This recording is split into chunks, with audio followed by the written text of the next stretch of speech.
नमस्कार मैत्रिणींनो. गौरी गणपतीचा सण जवळ येत आहे. तर आपल्या घराघरामध्ये गणपती जसे येतात तसेच आपल्या घराघरामध्ये गौराया सुद्धा बसवल्या जातात. तर गौरायांना साडी कशी नेसवायची हे आज मी तुम्हाला या व्हिडिओमध्ये दाखवणार आहे. तर आज मी तुम्हाला दाखवणार आहे चौरंगावर गौराई कशी बसवायची. चला तर सुरुवात करूया. चौरंगावरची गौराई कशी बसवायची. त्याच्यासाठी मी इथं एक चौरंग घेतलेला आहे. हे एक मी स्टँड घेतलेला आहे. हे स्टँड आपल्याला चौरंगावरती ठेवून द्यायचं आहे आणि ते दोरीच्या साह्याने तुम्ही फिक्स करू शकता, म्हणजे जेणेकरून ते हलणार नाही. त्याच्यानंतर मी ही एक आपली लेगीज घेतलेली आहे. त्या लेगीज मध्ये मी कापड टाकलेले आहेत आणि अशा प्रकारची एक गौराईचा मी एक पाय बनवून घेतलेला आहे, जेणेकरून जेव्हा आपण तिला साडी नेसू तेव्हा ती व्यवस्थित तिच्या पायांचा शेप तिथे येईल.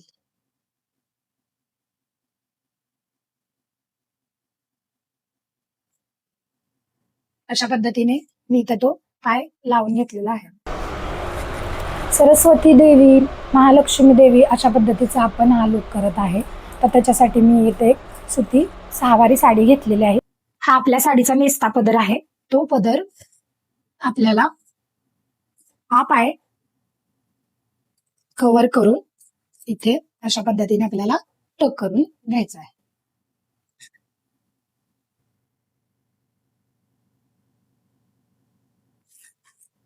हा जो पदर आहे आपल्याला जेवढा लागणार आहे तो आपल्याला फिरवून घ्यायचा आहे.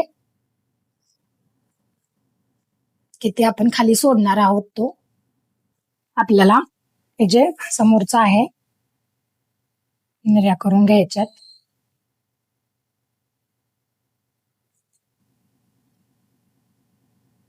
या ज्या आपण निर्या बनवलेल्या आहेत, प्लेट्स बनवलेल्या आहेत, त्या आपल्याला व्यवस्थित पिनअप करून घ्यायच्यात. इथं आणि क्लिप लावून घ्या, कारण आपण इथून फोल्ड करणार आहे. महालक्ष्मी किंवा डबल काठाची साडी म्हणू शकता तुम्ही.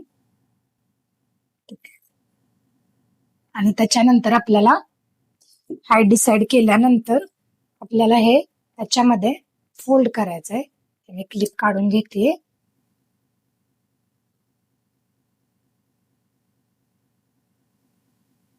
ही बाजू आपल्याला बाहेर काढायची आहे. अशी उलटी फिरवून मला ही नेरी इथपर्यंत घ्यायची आहे. एवढं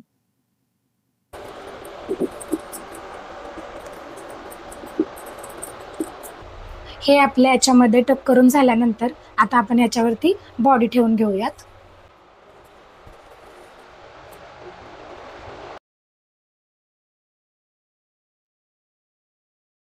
हा पदर मी इकडून असा फिरवून घेतलेला आहे. आता आपण पिनअप करून घेऊयात.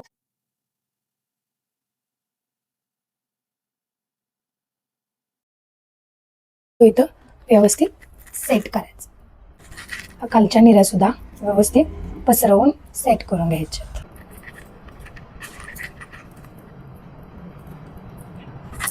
तर हे असं व्यवस्थित सेट करून घ्यायचं आहे. तर कशी वाटली तुम्हाला ही आपली बैठी गौराई हे कमेंट मध्ये मला नक्की कळवा आणि व्हिडिओला लाईक करा आणि चॅनलला सबस्क्राईब करा. धन्यवाद.